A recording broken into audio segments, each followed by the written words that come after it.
Oke, ini kita buka-bukaan aja ya.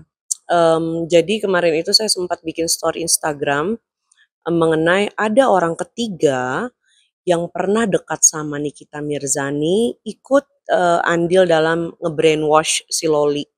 Nah, ini ada satu perempuan yang tersinggung, yang merasa story itu buat dia. Dia itu langsung telepon atau chat Dokter Oki, meminta untuk saya tidak bawa-bawa dia, meminta untuk tidak melibatkan dia. Terus, apa namanya, istilahnya dia, tersinggung lah. Yang saya tanya, "Kak Fitri Salhuteru, kalau kamu tidak merasa seperti yang saya bilang, kenapa harus panik? Kalau misalnya yang saya tunjuk itu, misalnya ya, Antonio gimana?" Nggak ada saya bilang cewek. Bahkan setelah itu saya bilang loh, ada saya spill story. Saya bilang kalau Antonio, jangan sampai teman saya Oscar itu buka kelakuan kamu, circle kamu di Bali. Ya kan bisa siapa aja. Nggak mesti dia, tapi kan intinya kalau misalnya kita mau runutin nih, kalau misalnya kita mau cocok logi, kalau misalnya Kak Fitri Salhuteru itu merasa itu buat dia, tapi kalau yang saya maksud itu ternyata Antonio gimana? Ini bisa siapa aja loh, tapi yang saya bingung, yang tadinya saya tidak berpikir macam-macam, saya jadi mikir yang macam-macam nih, maaf. Ya kok dia yang merasa? Ini ada apa? Kok dia yang merasa? Apakah dia merasa dirinya juga ikut nge-brainwash atau apa nih? Nah, aku nggak peduli, kan aku nggak urusin itu. Aku nggak ngurusin itu. Nah, lucunya lagi kalau misalnya memang dia tidak merasa nge-brainwash, kok dia punya kayak seperti punya kewajiban untuk nge-spill ini nge-spill itu. Saya sih kalau misalnya jadi dia misalnya nih, ya gue nggak ngerasa ngapain gue punya kewajiban untuk membuktikan, kan gue nggak kayak gitu. Udah, B aja, biasa aja. Enggak, biasa aja.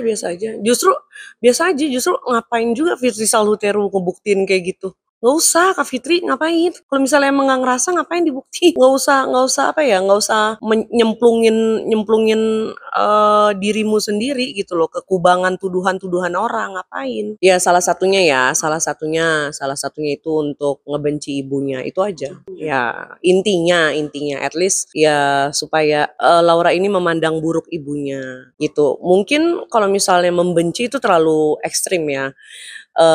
Setidaknya dia menanamkan pikiran ibumu itu loh begini loh, gitu loh. Ibumu ini tuh jahat loh, gitu. At least dia menanamkan ke pikirannya Laura bahwa ibumu itu bukan ibu yang baik. Tapi ini kan tentang orang ketiga, bukan tentang Fitri Salhuteru ya, catat ya. Itu emang saya nggak kenal, emang nggak kenal.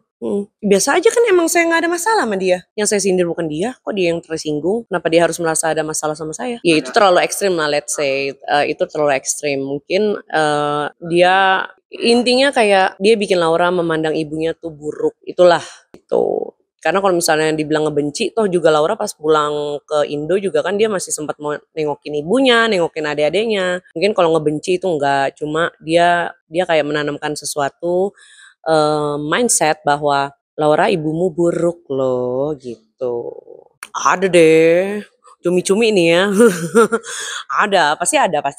Gini aja, HP-nya kan sudah di Niki dan sudah dibuka oleh kepolisian. Jadi otomatis kan Niki tahu apa yang ada di dalam HP itu gitu. Nah itu dia. Oh saya nggak ngerti. Saya kan nggak tahu isinya apa. Ya pokoknya kalau misalnya memang ini ada unsur pidana, pasti kan Niki juga pastinya akan mempertimbangkan untuk tindakan hukum atau membawa ke jalur hukum kalau ada unsur pidananya gitu. Tapi mungkin Niki lebih ke fokus ke urusan Laura dan Fadel dulu. Mungkin skala prioritas juga kali ya Niki, mana yang penting mana yang enggak. Nggak tahu, bisa aja bencong. Contoh Isa Zega. Nggak bercanda. Bercanda Sahrul. Nggak tahu. Aku nggak bisa spill cewek atau cowok. Yang jelas kalau misalnya orang-orang yang tidak merasa seperti yang saya sebutkan, tidak usah tersinggung. Gitu. Ya nggak usah mancing. Makhluk Allah, yang jelas hamba Allah dia. Gitu. Sempat deket. Gitu. Jadi jangan lupa untuk subscribe Cumi Cumi. Ditekan ya tombol lonceng merahnya.